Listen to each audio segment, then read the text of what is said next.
Well, welcome. I'm just going to turn that off first. There we go. Welcome to the 9th live show. Thank you for joining me. Today, as I've promoted and talked about, this is a very, very live show. And the reason I say that is previous shows I have prepared kind of multiple slides, and it's been, I suppose it's been more like just a presentation more than anything else, yeah. And what I want to do, what I want to try and get across is the logic of this, the ability of you being able to do this, and I suppose it's showing that there are two ways of driving this. One is very organised, very prepared, and the other is kind of on the fly. And for me, it's a bit like, would you really want to do that? And my thought process, my kind of response to that is, well, why not? Because apart from the whole live stream thing, it is a kind of a big deal, but there's no editing.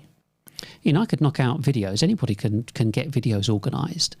But by doing this live means you get to see me. You get to see how I respond to different things. And isn't that what we all want? We want to see the authentic individual that's part of a organisation or group or whatever. And part of the problem is that businesses tend to have a shield up in front of them. You know, they want to kind of be slightly hidden. They don't want to be open and transparent for fear of failing. Yeah, everyone in business says, oh, you've got to fail fast. But nobody really wants to fail in front of anybody else. Whereas live stream, if you've got people with you and if you're doing this as a team, well, if you cock it up, so it goes wrong. But the point is that how else could you ever connect with your audience? Because, you know, if you've got issues with distance and accessibility and getting in front of them and so on, how else could you ever do this? And that's what I want to talk about today. Is kind of along the lines of it has to be a Q&A. It has to be a Q&A. And so what I'll do, I'll just go over to the kind of the fairly kind of familiar format if you've been with me before. What we are and what we're about. And for those of you who haven't seen this show before, and there are some, we have some faithful followers, and we have people that kind of dip in and think, well, what's this all about? Sales Exchange is a B2B live streaming new business development consultancy. And there are, to my knowledge, no one else around that's doing what we do. The shows are about presenting a different way of generating new business, unlike anything that you've ever done before. And the problem is, everybody knows, I say everybody in sales knows marketing doesn't work. Digital marketing does not work. It's a complete waste of time, effort and money. And because of that, it's essential that for people's sanity and financial stability to understand what they can do, which doesn't depend on marketing departments. I mean, it's a desperate, in certain instances, it's a desperate situation. So we're about communicating this different methodology and approach to reaching out to your total addressable market. And the scale of this is quite breathtaking, because to give you a bit of an understanding about this, I'll just make sure I'm not going to jump ahead. If you know who your total addressable market are, and you should, because that's why you're in business in the first place, you could have as many as 1, 2, 3, 5, 10,000 people that you could potentially sell to. Of companies that have over 50 employees, there are 44,000 companies in the UK. So, say you went for 10 of them, 10,000 name database costs you $3,500. You could never ever speak to them ever. an impossibility unless there was a methodology that you could adopt that would enable you to do that. And that's where this comes into, effectively comes into its own, because you're able to message everybody, say, hi, we're doing a live show, come and watch us. They get to see the authentic you, get to know, like, and trust you. That's what this is all about. Nothing complicated. These are the basic tenets of selling. And so when people do get to know, like, and trust you, they can dip in, they can see what you're like, they can look at your different shows, look at what you're talking about, but also go to your website and learn from your website, maintaining their anonymity the whole time. And so because of that, you're able to reach a significant number of people. And that's why live streaming must replace current marketing activities, because they are a waste of time. People don't want to engage. They want to self-serve, self-educate. And marketers have known this for 10 years. Yeah. And so people that are pushing demand gen, lead gen, ABM, give them a wide berth. You don't need it. It doesn't work. Everybody knows it doesn't work. My stomach's rumbling. Everybody knows it doesn't work because your pipeline, you haven't got a pipeline, you've got no leads, you're down on your target, you're down on your quota, and yet you're being told to do the same thing over and over again and do more business. Absolute insanity. Doing the same thing over and over and expecting a different result. So that's why we're doing this, is to demonstrate, not just to present all the time, but to demonstrate this is what you do. I haven't got a script. There's no teleprompter in front of me at the moment. And you're thinking, I can talk 10 to the dozen. I could talk for England. But that's another another matter. But the point is that how difficult is it going to be? You know, you sit in front, do Zoom or Teams. You're talking to a camera. Why not just talk to a camera and reach hundreds or thousands of people? And it costs pennies by comparison to everything and anything that marketing's ever done. I mean, it's breathtaking how little it costs.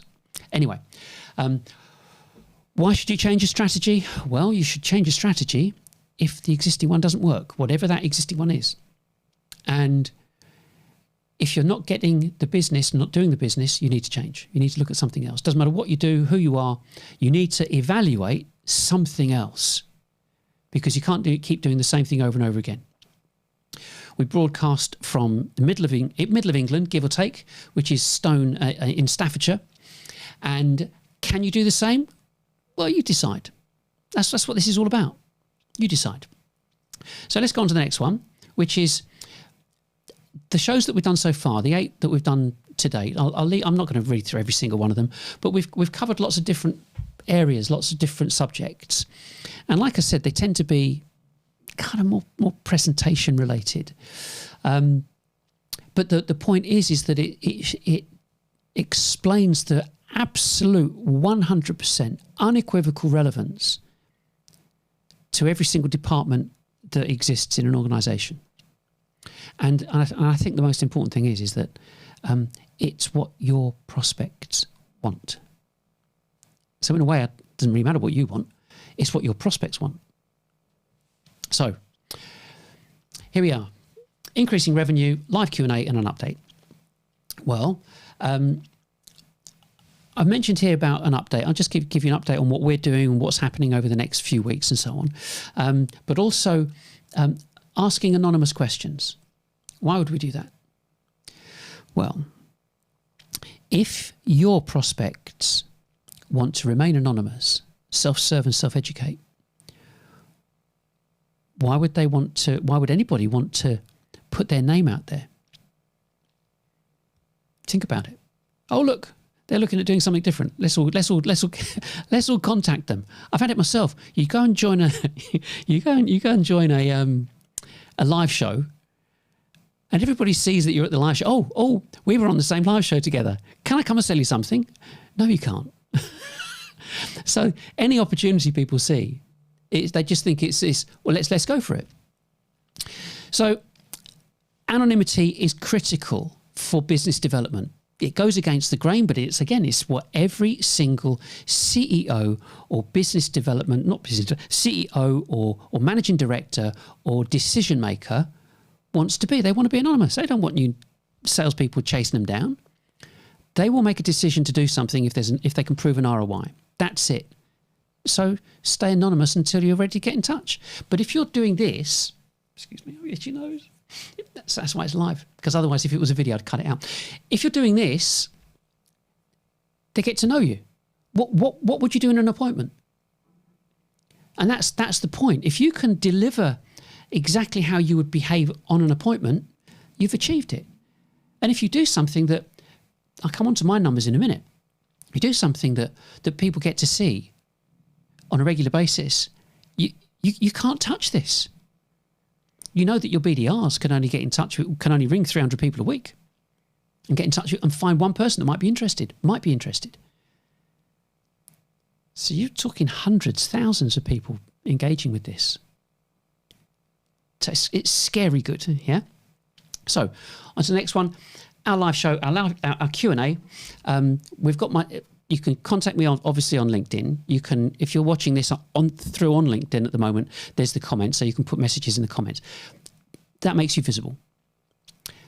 You can text us. I haven't got your number. I don't know who you are. It's just going to be a phone number. Text your message in, or you can email. Either way, whatever you do, I'm not going to contact you. Unless you ask me to, but I'm not going to contact you. So there's going to be no comeback whatsoever, and you will remain anonymous as far as all this is concerned. Our update. So if you're looking at this is kind of something that naturally anybody and everybody's going to keep a focus on. The live shows that we've done, so we've done eight live shows. We've had 565 people look at these live shows. Of our Social 444, which is our strategy of producing graphics, and as far as the graphics are concerned, the graphics promote the content. Okay, so we've had 797 people engage with us through that. Not the impressions. The impressions are like, I don't know, 10,000 impressions or whatever. But 797 people have liked or clicked or whatever. The live shows are converted into podcasts. We've had 112 downloads of the podcast since the 28th of September. And then in terms of our website, just for the past 30 days, because that was the quickest one I took off analytics, 55% increase in sessions, 71% increase in users, 157% new users over the past 30 days, and an increase of 34% in views. Happy days. Now, just there it says update, engagement to date, familiarity equals 310 to 1. I mentioned this the other day. 25 years ago, it would take 30 attempts to become familiar, so 30 adverts or attempts to get in front of somebody. It would take about 30 attempts, and 1 in 3 got through, which means, I have to rephrase that, it took 10 attempts, but 1 in 3 got through, which meant you needed 30, okay, before you became familiar. People, us, you and I, became familiar with a brand. Now, that was 25 years ago. Now, because we've got LinkedIn, Facebook, YouTube, Twitter, X, Instagram, and so on, so there's a lot more noise. It now takes nigh on 20 to 30 touches to become familiar, and 1 in 10 get through, which means you need 300. And that's why we do Social 444, which is we produce lots of adverts. The adverts go out automatically, linked within LinkedIn and other platforms, and people are able to engage with us in that way, and it's automated. So that's as a result. All of this is as a result of our strategy. And the thing is about this, it's nobody buys something as soon as they see something. Well, if it was jeans or trainers or something else, I don't know, something that consumer related. But when it comes to business, what we're saying is this is a quantum change in what you're doing in terms of your new business development. I'm sidelining marketing. Everybody's banging a drum about marketing or waving a flag, banners, and so on. I'm sidelining them. I'm kind of pushing them to one side. You're not involved in this anymore. You shouldn't be, because you've failed. And so this is why doing something different takes a significant amount of time, because it needs to become kind of repetitive to an extent, but people need to see you on a regular basis. They need to see Sales Exchange and the branding and all that kind of stuff on a regular basis to gradually warm to it. So, and the same will apply to you, because you start doing this, you'll start reaching a new market. They're not going to just drop everything and come and buy from you. It takes time, but the key is for it not to cost a fortune. And that's what's been happening for the past 10, 20 years. Marketing has cost people tens, hundreds, millions to maintain this activity. And if people don't want to fill out forms and don't want to be found and don't want to remain anonymous, what a waste. So let's go on to the next one. Okay, well, the lines are open. Haha. Excuse me. So what I'll do is I'll go back to this view here. I will click on here. So there are the details. You can text us, you can email me, you can chat with me on LinkedIn, and that's it. We'll just wait here now, shall we? Oh, okay. Yeah, I did. Like I said, we did have some earlier, so it could be really bad. But this is the whole thing, isn't it?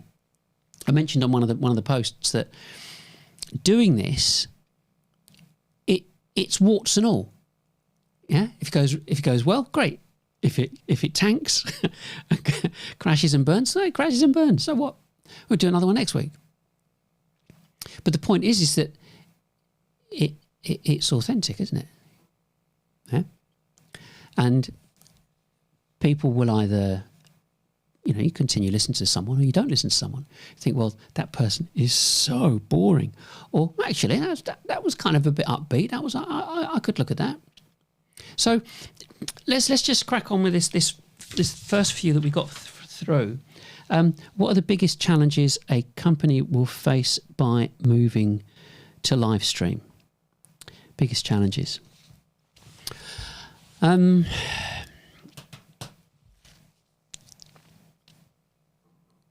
think that the challenge is going to be kind of twofold. Salespeople gagging, I want this now. Yeah, so there's no issue with them. The challenge is going to be, I've gone way beyond being diplomatic. Yeah, way gone beyond that. Having spent 10 years looking at this and realizing how badly companies have been treated by marketing. Yeah, so you see where I'm coming from. And to give a bit of kind of I don't know, background or support to what I'm going to say. CB Insights said that 52%, or marketing was responsible for 52% of the businesses that failed. Marketing activities were responsible for 52% of them. So all the marketing ideas and all the things that marketing tell people, businesses to do, they're responsible for just fractionally over half of all business failures. That should be shocking people.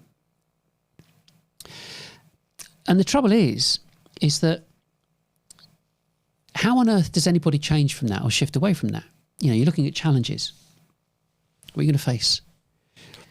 Kit's kit, couple of salespeople sitting in front of a camera. That's a lot of fun. It's not, I press 2 buttons, go live, that's it, finished. So the delivery of it isn't a problem, but it's what happens prior to that happening. And the problems that you'll face are with marketing and potentially with people on board of directors. Because certain boards of directors think that they know about marketing and they have endorsed whatever marketing has said, like blanket, whatever you like. There was a guy called Daniel Kahneman, and he was a Nobel Peace Prize winner, and he wrote a book which was called Thinking Fast and Slow. And the point of I'm mentioning this is that there was a couple of things. One of the things that he mentioned was about repetition, which is what marketers do, and the other thing was thinking fast, which is when you think something is, you make it an instinctive decision. That's something that's fast. If you research something because you're not sure and so on, and you research and evaluate whatever, that's a slow decision, slow thinking. So combine repetition with fast thinking. You've got a marketing conundrum. Marketers love it. Business owners think they know it. And your CFO can see the figures. Says it ain't working. So you churn the marketers. So the problem in moving to live streaming is it exposes everything. It exposes what people have been doing. And you go, right, so it didn't work. In fact, oh, actually, hang on a second, let's look at this. Oh, it's never worked. That's a bit of a bitter pill to swallow. So some people don't want to expose that. Some businesses might be very open and transparent and go, no, change now. Do this now. Do it parallel. We'll do whatever. And you've got sales managers, sales directors, VPs of sales going, are you kidding me? We should jump on this straight away because our pipelines are dwindling. So you end up having these different factions within the business. One side are going, we can't do this. It's going to expose us. Because that group over there in marketing are salaried. They're not entrepreneurs. They're not responsible for deals, sales coming in. You are. Salespeople are. Your business owners are. So you're responsible for business coming in. They're not, but they're paid bonuses and KPIs, etc., etc. So they've got a great deal to lose because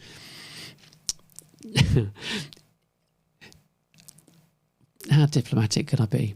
Not. If you employed me, I'd sack them all. I'd get rid of marketing completely.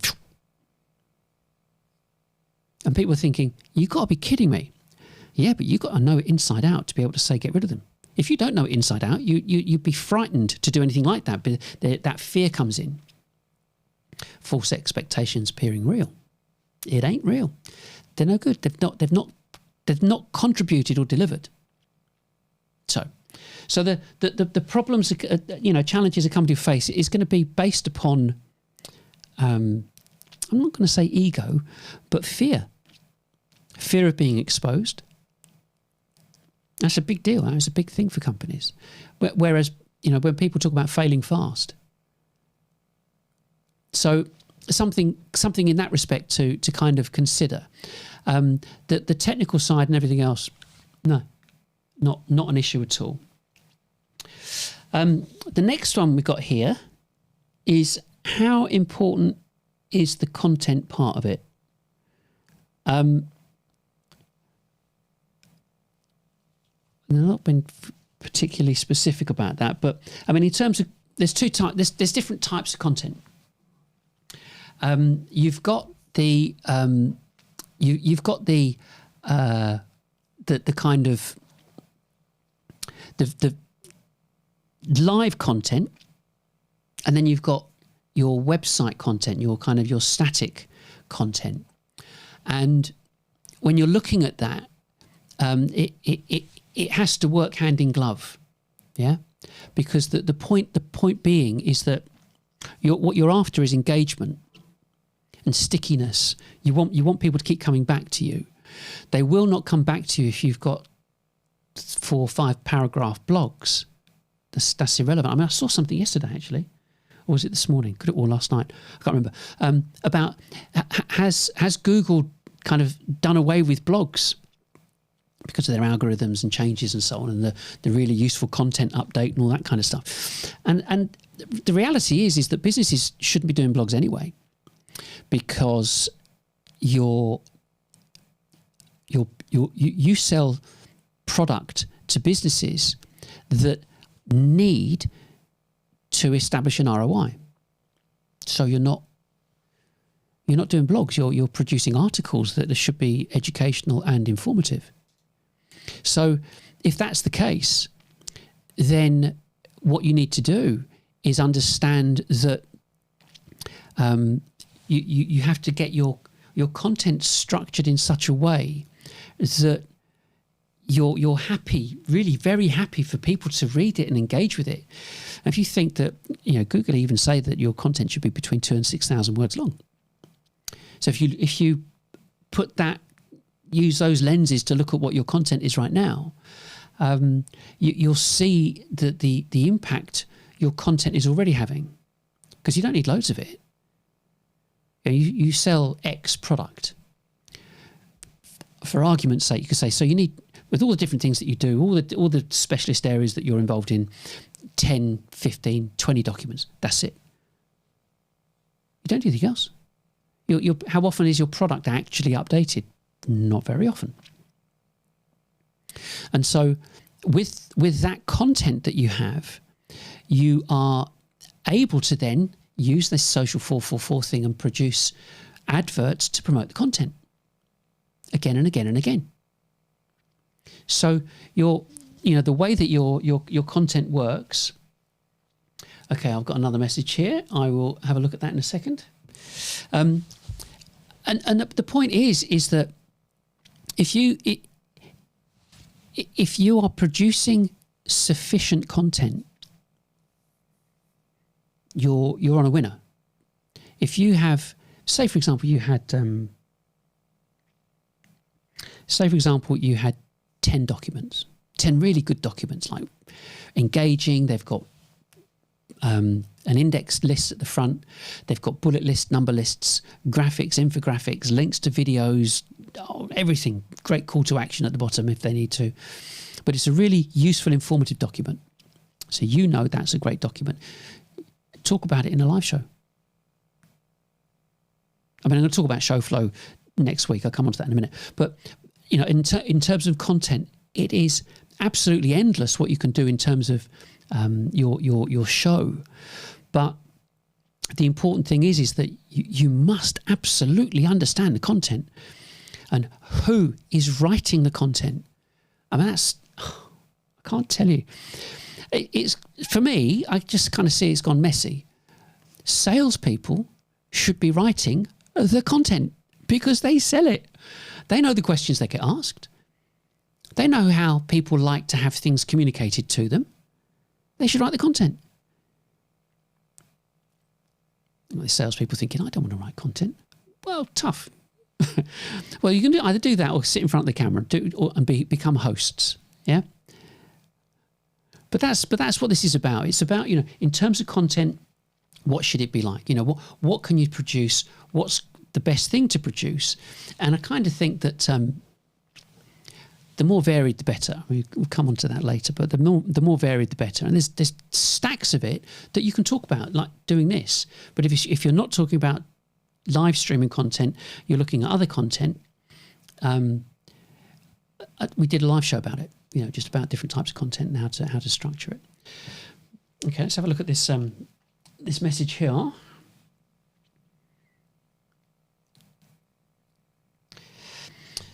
Okay, is this the kind of thing new businesses can just give a go, or does it really need to be a committed all-in for it to work? I've heard people suggest B2B businesses should basically focus on becoming media companies in many ways, but this seems a big jump for some B2B sales teams that have relied on traditional prospecting practices to this point. Good question. The thing is it all in? Well, okay, if I take back my prop. So, mobile phone. You could, without a shadow of a doubt, put that phone on a tripod and stream right now. If you've got a minimum of 150 people on your company and or your name, I think that's the deal on LinkedIn. On YouTube, you go live. On Facebook, you go live straight away. So in terms of all in, kind of it's a strange one. This part of it is really simple. Yeah, we got some of the best kit that we could get our hands on, and then we found out this is the kit that they use. So it actually is not very expensive. A camera that has an HDMI cable and some kit that can play video playback. I mean, and switch cameras. I mean, it's not a big deal in terms of kit. The big deal is is committing to do it on a regular basis. And the kind of parallel to that is you want people, you want to connect with people, with new businesses. The critical, fundamental problem that I've seen with most companies, is that they don't have a database. Oh yeah, they've got Salesforce or Pardot or not Pardot, Salesforce or any other CRM, yeah? And they hook it up to Pardot, Marketo, Eloquent, whatever the deal is with marketing automation. And they employ their BDRs to keep phoning up people to get the salespeople in touch with them for discovery calls, etc. So the problem there is your BDR can only make about 300 calls a week, and that's 60 calls a day, and they'll find maybe one person or so. I mean, it used to be 400. I'm saying that because I saw somewhere that I said it's 400 to 1, but it changes and it goes up and down. But it's a lot. Okay. So in terms of the your ability as a company to connect with new businesses, it is a nightmare because you can never get hold of enough people. If it's 300 to 1 to find someone that might be interested, we also know that you might get through to 5 to 10% of them, maybe, if you're lucky. And then most of them will say, not interested, and one of them might turn around and go, well, yeah. So that's the first part. So it's your ability to actually reach and connect with any audience. Don't forget all this, just your company's ability to reach an audience. So if you had 10,000 leads come in, you couldn't cope with them. You have, say, for example, a total addressable market of about 10,000. If we work with that, yeah. So that's everybody above 250 employees and some people between 50 and 250. So you've got a database of 10,000 people. You've bought that for $3,500, however long ago. It doesn't really, it could be 3, 4, 5, 6 years ago. Some of it is going to be out of date. Of course it is, because some of those companies would have gone bust. So you've got this database. You can't phone them all. And the ones that you do phone are gone to lunch, gone to the loo, on holiday, on leave, in a meeting, and so on and so on. All those same reasons why you can't reach the numbers of people that you want to reach. And the most common is get lost, not speaking to you, not interested, I'm not putting you through. So that's the first part. So the problem businesses have is actually connecting with target companies. The next part of that is, even if you could, doing it manually, how would you engage with them? It's really difficult because people don't want to talk to you. They want to remain anonymous and all the other reasons. So the only way of doing it is our way. Our way is the only way. Anyway, so the only way it works is, so you've got your total addressable market. You should have that database already. If you haven't, get one. Rule 101, then fire your marketing people that haven't got you one. Secondly, email your total addressable market to say, we're doing a live show. Come and join. Come and watch us. That's it. Come and watch us. So go, oh, interesting. Because as you know, we're all salespeople here. Yeah. As you know, between 1 and 15% of your total addressable market are looking to buy your type of product or starting to think about buying your type of product, starting that process every week. And the reason you won't challenge me on that is because that's why you went into business in the first place. Yeah? You can't turn around and say, oh, no, those figures are absolutely ridiculous. Well, what are you in business for? You must have a market that you can sell to. So let's go between 1 and 15% are thinking about your type of product and starting that buying journey. Now, if you've just emailed all these 10,000 people, between 1 and 15% could watch you that week. This is where it gets really interesting. So when you're thinking about, should I go all in? Is it all or nothing? Well, it depends. It depends how you look at it. But if you're able to tell everybody that you're doing a live show and then do a live show and enable everybody to watch you, however many may or may not watch you, you've achieved that first element, that first calculation of that formula for sales being a numbers game. And nobody ever, ever, ever told you how to do it. They kept telling you, get on the phone, get on the phone, get on the phone. Because of the number of phone calls you make and introductions you got and meetings, demonstration, presentation, close the deal, ring the bell. That's what you were told. That's what we were all told for year in, year out for the past 30, 40, 50 years. But nobody ever told you how to manage the numbers, ever. And this is the only way you can ever, ever, ever do it. Yeah? Because if you've got a 10,000 name database, take MailChimp. MailChimp? That's not one of those pucker business platforms, is it? That's just consumer rubbish. I'm saying get rid of all the other automation platforms. 10,000 name database. You can message them 12 times a month. 10,000 people for 150 quid. How much is your marketing automation platform costing you? And forget all about Zoom Info, Cognism, Dun & Bradstreet. You don't need that. What do you need that for? You just need to know, can this company afford to pay me? Are they big enough? Have they got enough staff that this product works within that type of organisation? Yes, no. The reason you're going down the Cognism and the firmographic data route is because you can't phone enough people. So the people that you do phone, you think, I better find out about them before I speak to them. Whereas if you've got a database that says, just call anyone. We don't. In fact, what's the point? Let's not call anyone at all. Message them, say, come and have a look. And you go, well, email rates are rubbish. Yeah, so 1 to 2%. That's the response rate. That's not viewing rate. Yeah. So it's more than just your open rate. You just want them to know you do a live show about this product, this subject. Come join us.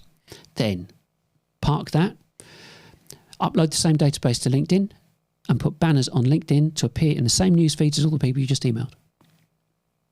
This is not rocket science. So, I mean, going back to this, let's just reread it. So the first part was, do you have to be committed to go all in? And this could be B2B businesses should basically focus on becoming media companies and so on. This is a big jump. Well, it could be, because if you're relying on traditional prospecting, but traditional prospecting doesn't work. That's the challenge. This is what I said about this thing about the biggest challenging a company will face moving to live stream. You're challenging the status quo and challenging people's decisions. That's the challenge, because becoming a media company, define a media company really, because there's something like this. Yes, there's the gear, but once you got it, as we know, it's a revenue expense. Set it up in an office. A couple of salespeople sit in front, press a button, and have a chat. I mean, you've seen podcasts. People that do podcasts are not considered being a media company. They're just doing a podcast. Some mates get together and do it. So, for this to be perceived as being a media company, well, when you look at the numbers of people that are prepared to engage with this, that would dispel any challenge about becoming a media company. There's another point where if you've got a managing director, CEO, someone says, look, we've come across this idea and this guy, he works alone. He's had over 1,000 plus people, 1,500 people look at what he's doing in 8 weeks. And you go, okay, well, calculate that back to how many people are in your company and the engagement that you've got specifically on what you're doing. Yeah? Not looking at a tweet or whatever, specifically your new strategy, whatever. That's what this is about. You cannot touch this. Because if you, as a BDR or as a telesales person, you would only be able to find one person that might be interested per week. You go, yeah, and 300 calls, one person. So if I'm reaching 200 or 300 people, 500 people a week, you need like 200, 300, 400 BDRs. Even just 100 people a week. Every company in the world would be ecstatic selling B2B. It would be ecstatic coming across 100 people that were interested in their product every week. And it's spectacular. So there's no, in terms of being a media company, if that's how it's perceived, so be it. But what you're doing at the moment doesn't work. You know it doesn't work. It needs to be something different. But the challenge is, I think when people think media company, they think, I don't know, GB News or an internet news company and stuff like that. And it's not. It's not that. It's just, these are the tools that have been around for a long time. They are free to use. So the fact that they're free to use is just exploit them. So I hope that's answered your question. It's not, for salespeople to have a bit of banter in front of a camera, and once they've got used to it and their nerves have settled down, if they have any, they shouldn't, because they're used to speaking to people. People do Zoom calls all the time. It's no different. Honestly, it's no different. I'll tell you that from personal experience. It's no different. Yeah. So let's have a look at another one. Glasses, eh? Does it have to be salespeople doing the show? We've got other members of the team who would like to get involved. Well, funnily enough, I'm doing a show next week about show flow. The sequences that you can have within the show. And the answer to that is absolutely anyone who's prepared, who knows about the company, get in front of the camera. And part of the way that my mind works is that you should be able to sell your product. Whoever's going to sit in front of the camera should be able to sell the product or sell the company. So that's kind of one part of it, and it's about being relaxed in front of the camera. And if there's a couple of people, then that's great. As far as other people getting involved, I actually think everybody should get involved. How do you expect a prospect to get to know, like, and trust you if they just see? I mean, I was going to wear a white shirt today. You don't know that you just don't know what it's like. There's no makeup, but wear a white shirt, wear a coloured shirt, wear a striped shirt, wear a patterned shirt. Can't wear a patterned shirt because it affects the camera. Anyway, so you get lots of different people on there because it is fun. This is great. I get to speak to however many people just by pressing a button. So you can have a show that talks about the latest deals, the latest problem, the latest release, the latest partner, the latest the changes here, what we did there, customer experience information, customer success information, case studies. If you liken this to a magazine, then that's what this is. It's a magazine show. And the thing is, you can have all this technology where you can have multiple cameras, and you think, well, oh, look at that. Yeah. And once you know what it is and how it works, once it's set up, it's not a problem. So the more the merrier in terms of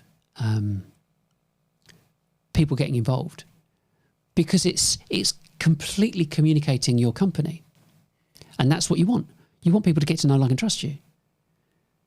And if you do this, I mean, bearing in mind, I know a finite number of people. I'm connected to a finite number of people. So you listening to this means that you're a minority, which is brilliant, because it means your competition is probably not listening to this. Yeah?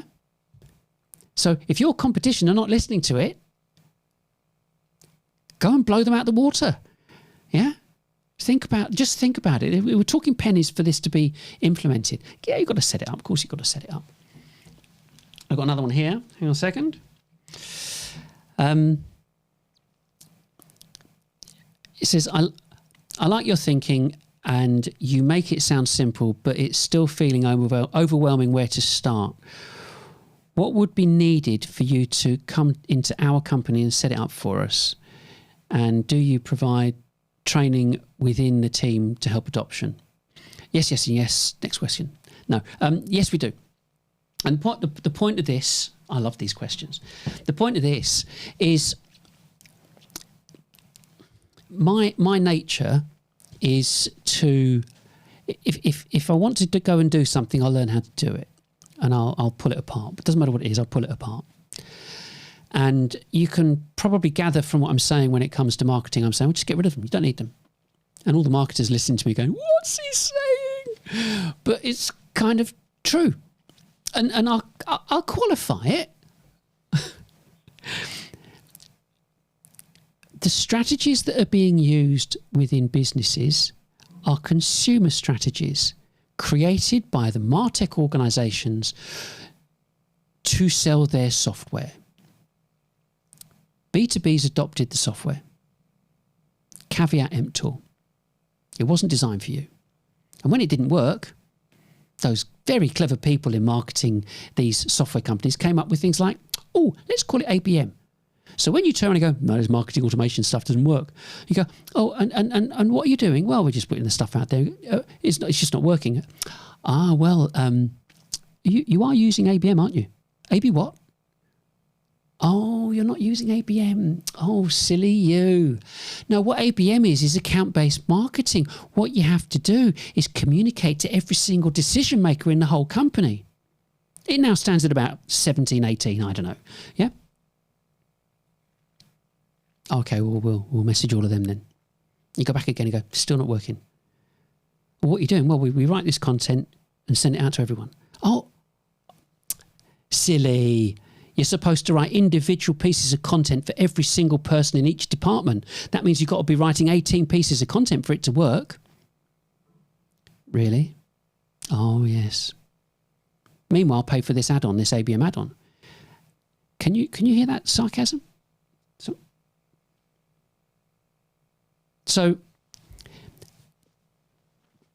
the point is that businesses have been sold a pub. It's not working. And when it comes to doing this, I go off on tangents. When it comes to doing things like this, it is something that we have structured specifically we do it in kind of stages. Come in and talk to you. Come and talk to your board. Allow your board and anybody else that you think is relevant to quick fire questions at me. Face to face, or we do it like this. We then have workshops. And so you understand the implementation and structure that needs to be adopted.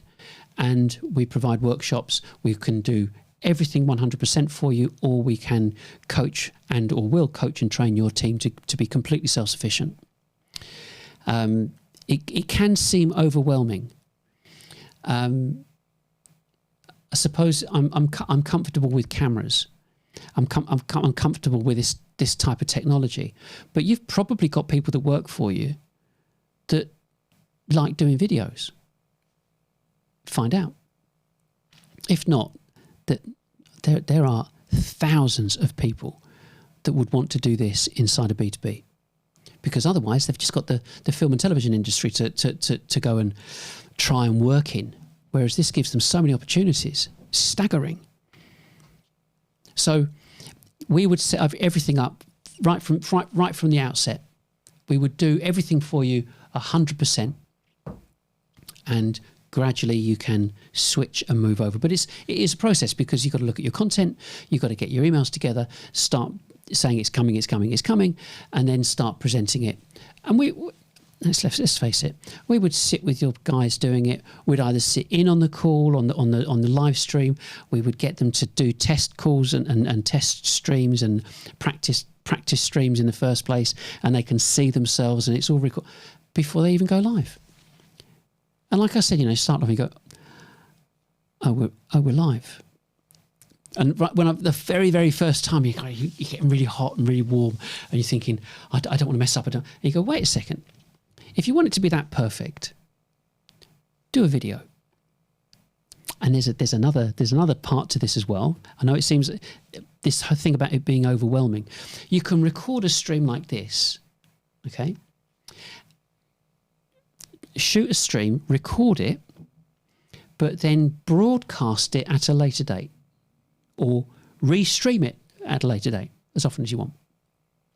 So you can go, I like that, I didn't like that, I want to adjust that, I don't like the way, we have 3 people sitting there, what we're going to do is, you should have got cut to them earlier. And you could edit these cuts afterwards before you push it out to be streamed. There's lots of ways to skin this cat. So it shouldn't be overwhelming, because the salespeople are not being told, and shouldn't be told, you have to learn all this gear. That's wrong. I wouldn't advocate that, because I want them selling in front of the camera. This is all about engaging with prospects and getting to the point of saying to a prospect, look, message us, talk to us. I mean, we've had a couple of messages come through already. Talk to us. And having other people involved in the sales team going, got a message here, I'll speak to them. So from the sales team's perspective, they just have to talk about what they're good at. That's it. Setting this stuff up, well, once it's set up and someone knows how it all plugs together, like I said, you press 2. Okay, there's 14 switches to turn on. Press 2 buttons, you're away. And that is it. And you'll have techie people that would want to adopt this and would be up for this. So I don't think and then you've got to contrast that against what you're doing at the moment. You've got graphic designers, this done, and this person, and demand gen, and this person, and that person. You've got 5, 10, 15 people in marketing. What are they doing? Nothing. So if you kind of, best case scenario, they all went out and learned how to do this and made themselves really useful. Great. Or they might want to leave and go because they don't want to do it, because they haven't researched or done any work for the past 10 years. So let them go and get people in that would want to do it. But the critical thing here is the delivery of this must be done by people that understand your product. Forget the kit. I don't want salespeople worrying about the kit. Unless, of course, they want to do it, which makes them even more valuable. And the thing is even if you've got, you don't have to have a studio. You could have a salesperson at home with a green screen or doing whatever, and they could be driving this from home. So there's, again, lots of ways to do this. And you can do shows where you've got people coming in, feeds coming in from different countries. So, okay. I hope that answered that one. Do you see live streaming completely replacing all of our marketing function? I think I've answered that one. Kind of. Back in the day, some people will remember this. Marketing used to do business cards, and they used to do brochures and mail shots. That was it. And predominantly those people were the graphic designers that did that for you. So digital came in, and marketing basically hijacked the sales process, which is where we are now. Sales process, that's the operative word. Selling, sales, yeah? Not marketing. Nobody makes any money. Nobody buys something because of marketing. They buy something because of sales. Because of sales people. So marketing to an extent, they become irrelevant. Because what we're saying is, well, you've done all that. You've had 20 years doing what you're doing. It's not worked. Oh, they'll argue. Bring it on. Just look at the numbers. Average income per person per annum for businesses in the UK is 120 grand. That's it. You have to fully understand what I just said. The average income per person per annum is 120 grand turnover. So if you're paying someone 70 grand,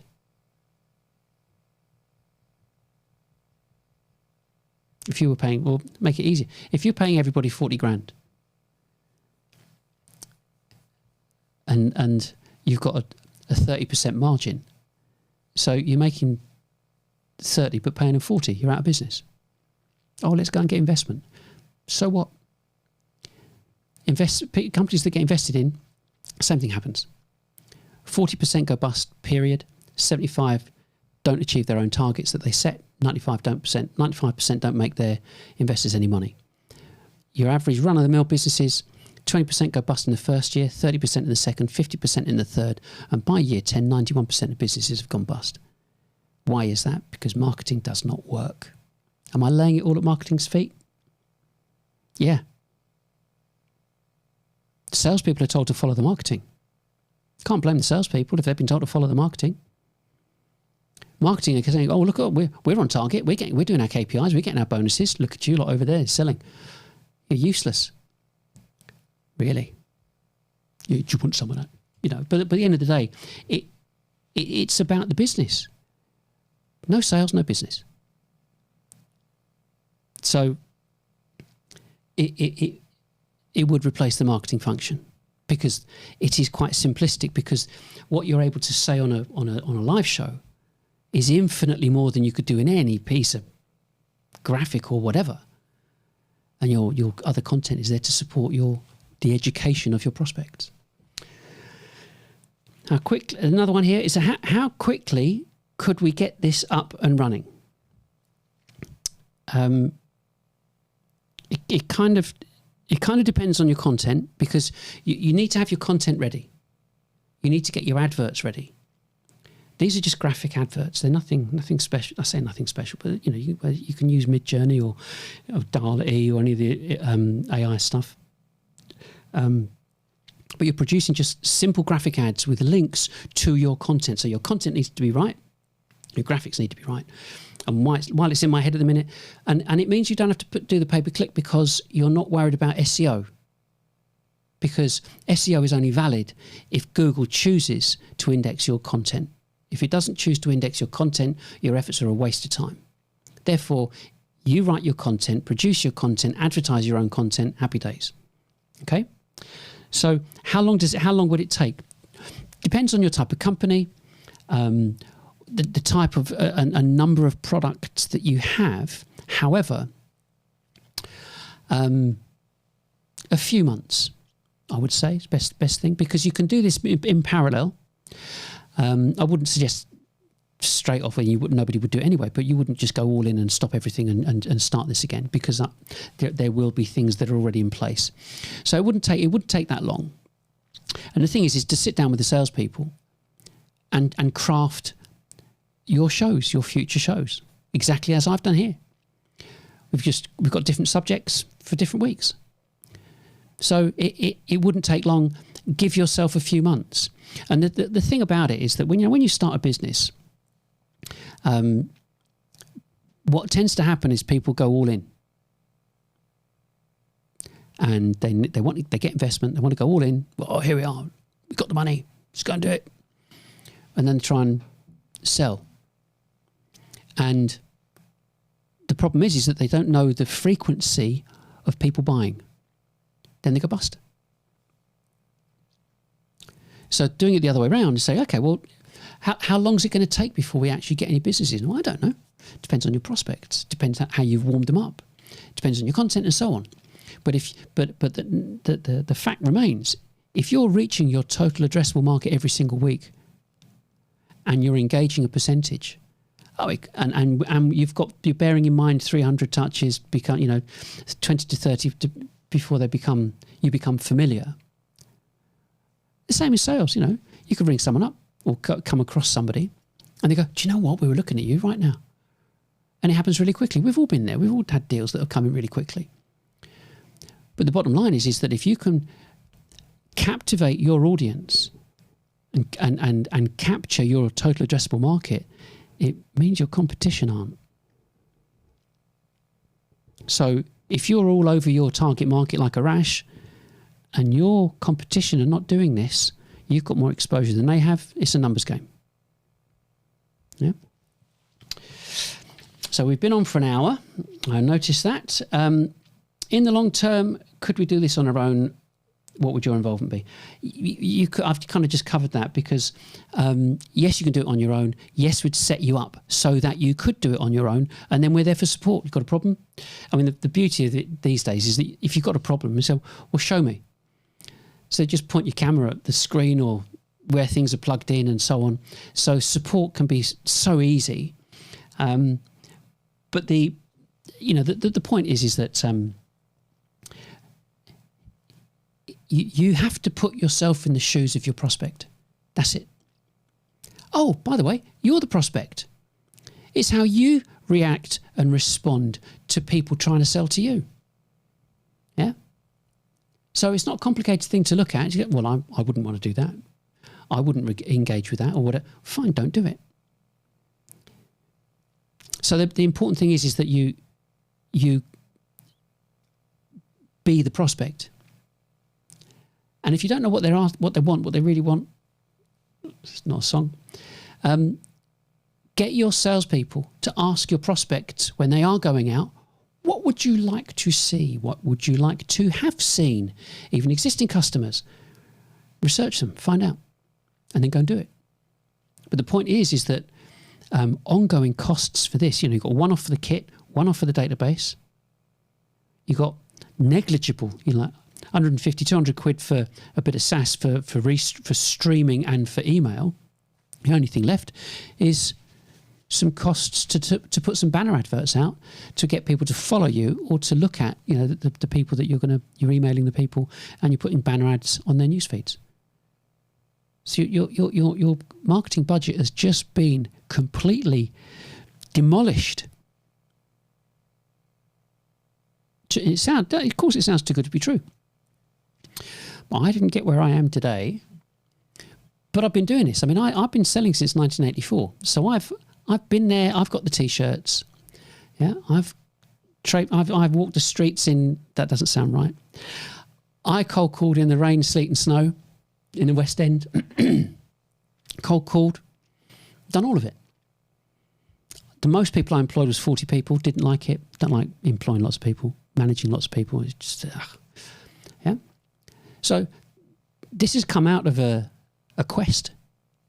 This is the culmination of almost a lifetime in selling and being forced into marketing, because I thought, well, why isn't selling working?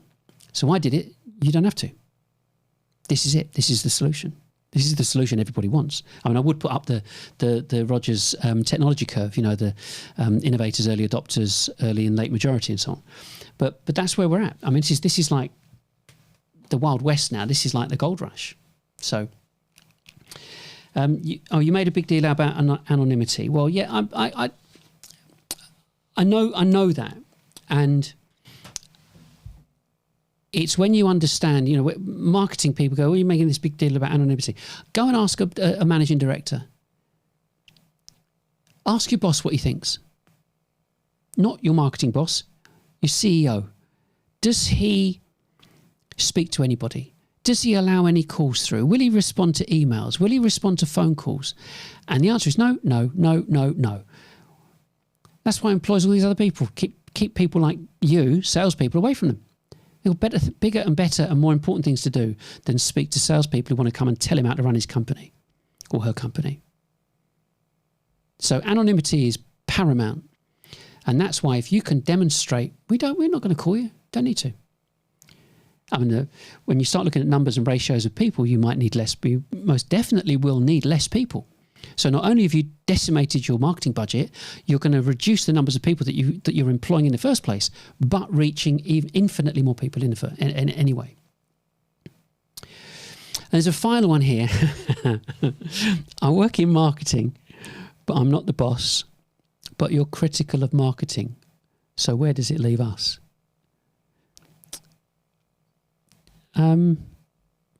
That's a difficult one, isn't it?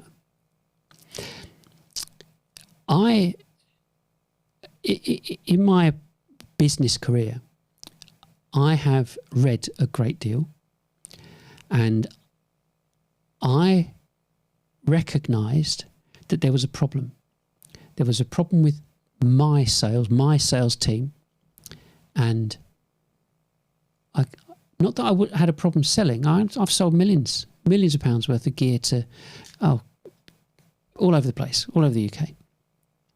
So it wasn't that, but it was making it consistent, because the consistency has to go hand in glove with your life, and life happens, to everybody. So something knocks you for 6 how are you supposed to continue? Surely there must be something else rather than like spinning plates. So I read and learned and read and learned and tested it and worked things out. I researched. Now, what have marketing done? Marketing haven't researched. That's what you're market research. I mean, it's a job in itself. Market research, marketing research, and you haven't done it. You've sat there and taken a salary from the guy that's probably got his house on the line for the company. You've taken a salary and blagged about getting on with marketing automation and pay-per-click. This is what everybody else is doing. Trying to play that nobody ever got sacked for buying IBM. So I'm not very sympathetic towards anybody in marketing. However, if you want to keep your job, I would suggest you learn about this. I would suggest you start reading it. I mean, there's 750,000 words on my website. There's videos and downloads and there's everything you'd ever need to know is on there. But if you have to show your commitment, your desire to be involved with this to your bosses, because it's going to come like a moving train.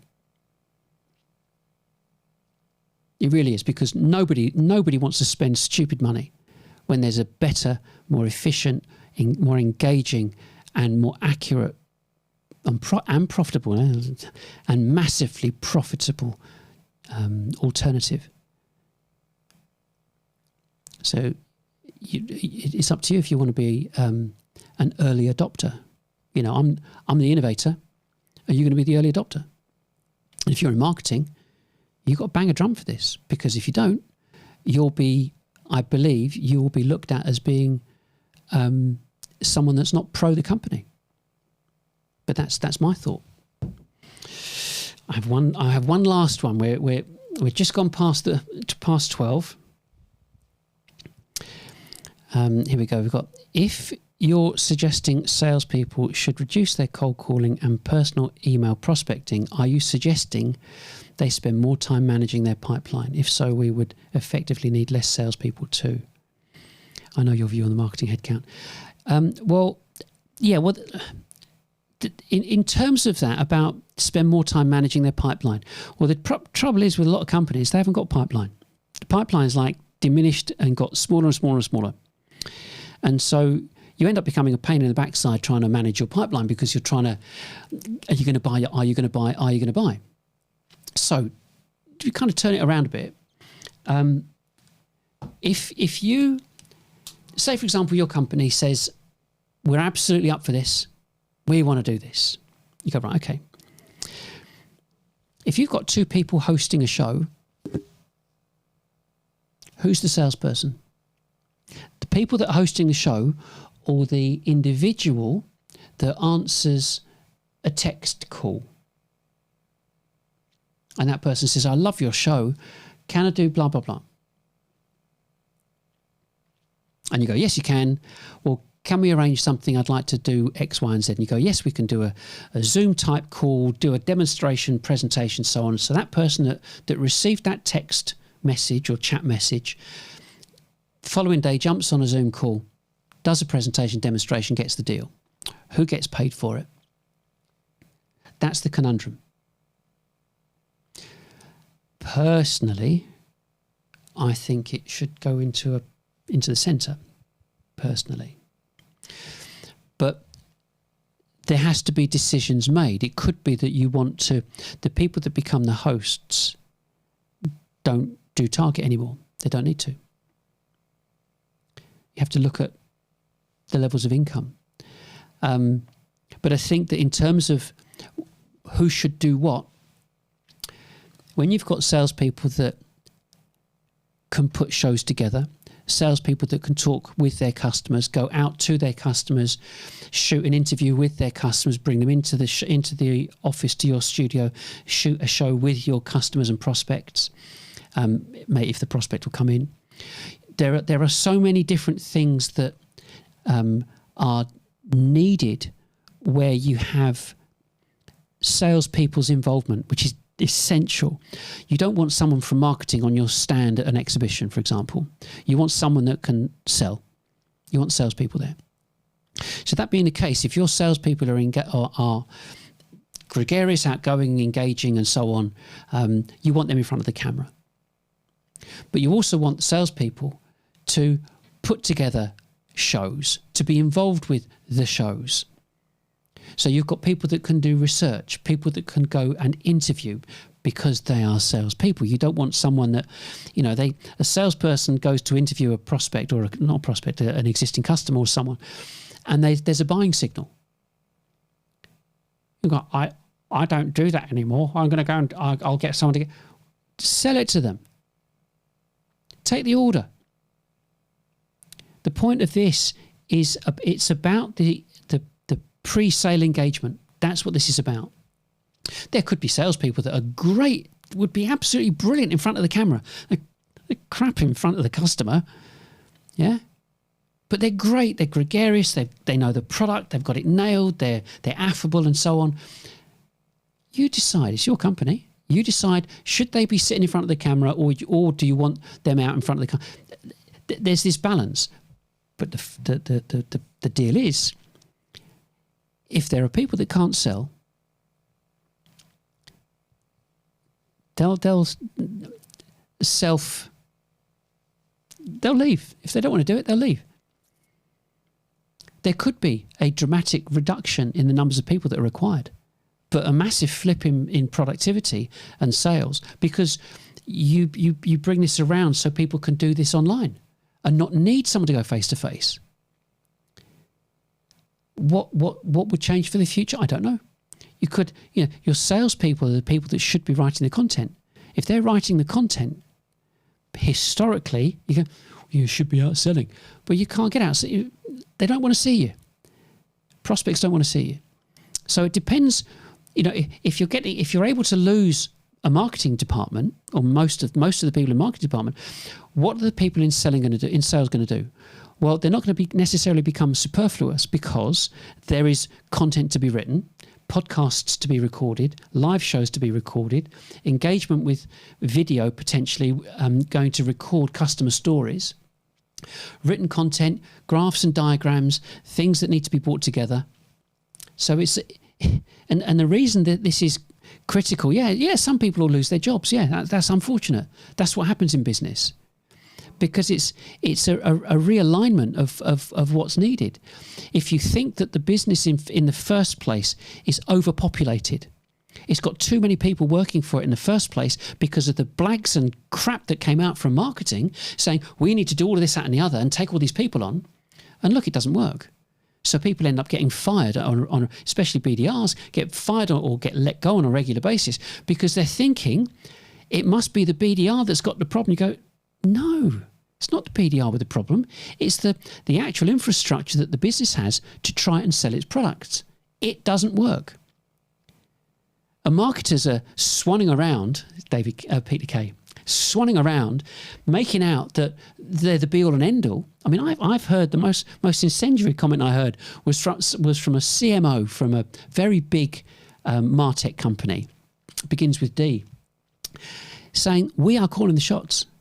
As marketers, we're calling the shots.